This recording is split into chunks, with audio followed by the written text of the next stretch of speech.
I've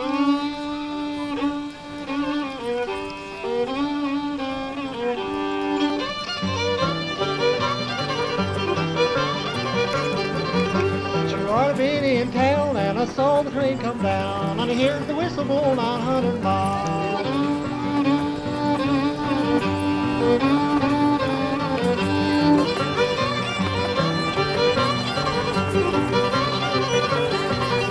So I'm going up the track, bring my little woman back. I'm tired of living this way.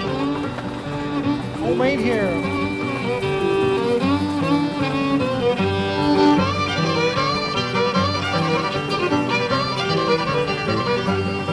The train runs right, see my woman Saturday night. Lord, I'm 900 miles from my home. Yeah, man. Train 45.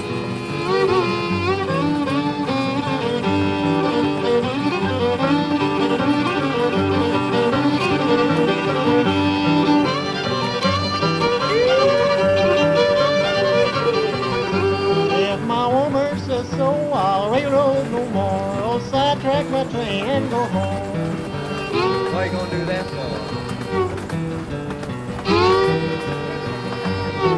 Highball.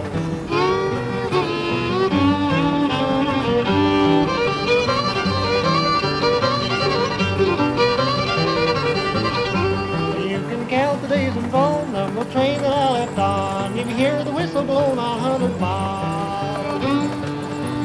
Train 45.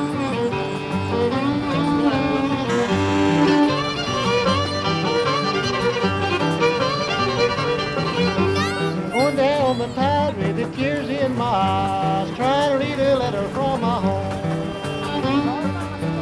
Home ain't here.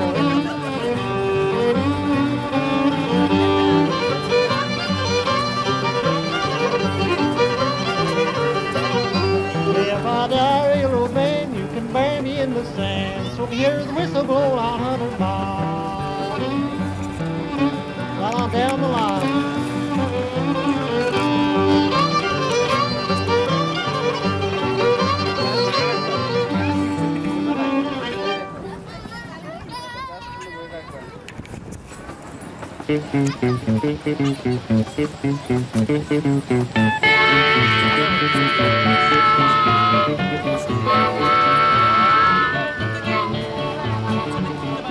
On a cold and dark cloud evening, just before the close of the day, there came Terry, Lyle, and Diller, and with Anderson they rode away. From Clifton Forge they started, and their spirits were running high, as they stopped at the iron gate and waited till old number 9 went by.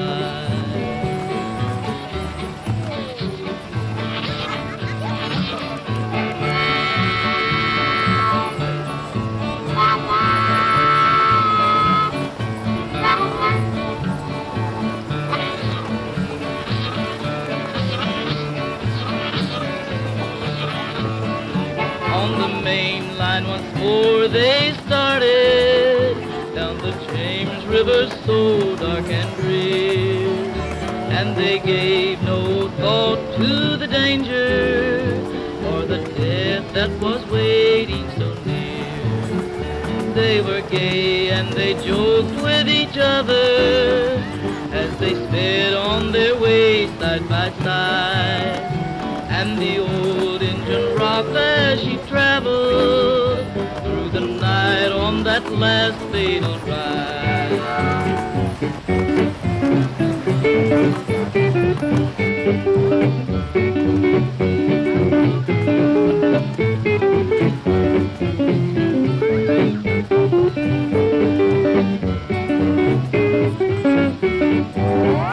In an instant the story was ended, on her side in that cold river bed, with poor Harry Lyle in the cabin, with a deep fatal wound in his head. Railroad men, you should all take warning.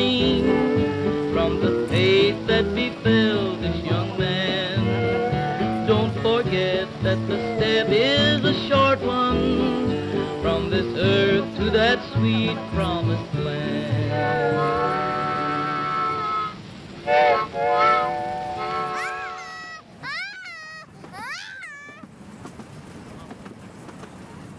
Howdy, folks. This is the sheriff speaking, and presenting Hungry of the Arizona Wranglers, singing his own interpretation of the wreck of the 97. Sing it pretty, Hungry.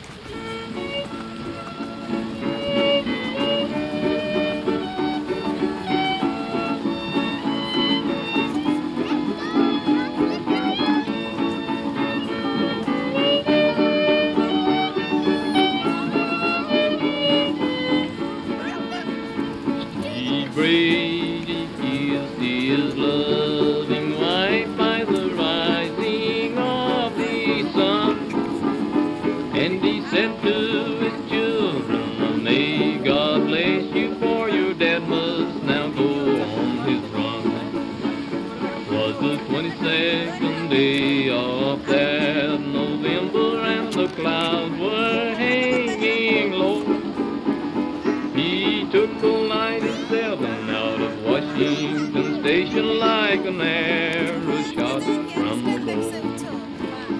I was standing on the mountain that cold and frosty morning, and I watched curling smoke below. It was steaming from old 97 smokestack way down on that southern road. 97 was the fastest mail train ever run the southern line. But when she reached into Richmond, Virginia, she was 27 minutes behind. He received his orders at the station saying, Steve, you're far behind. Now this isn't 38, but it's old 97, you must put her into Spencer on time. When he read his orders, he said to his fireman, do not obey the whistle or the bell, and we'll put old 97 into Spencer on time, or we'll sink her in the bottom pit of hell. He saw the brakeman signal and threw back his throttle, although his hair was bad. And the signalman said when he passed Franklin Junction, you could not see the man in the cab. Steve looked at his watch and said to his fireman, just throw in a little more coal. And when we reach Cumberland Mountains, you can watch your 97 roll.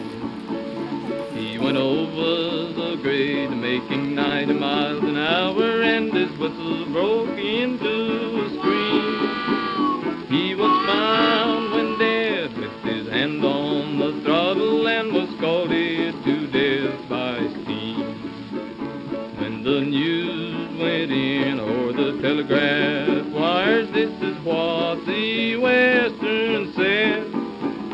That brave, brave man that was driving 97 is now laying in North Infidel. The people waited at the depot till the setting of the sun. It was hours and hours, the dispatch was waiting for the fastest train ever run.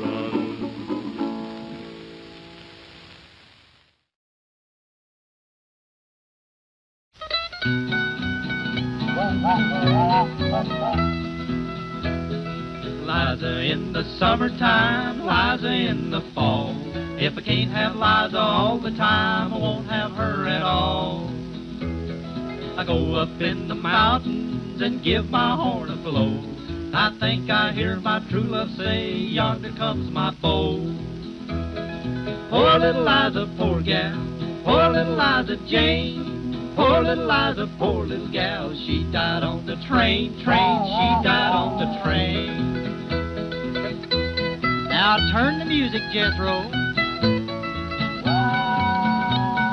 Let's read them notes. I wish wish I had a needle and thread as fine as I could sew.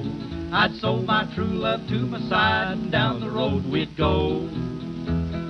Poor little eyes.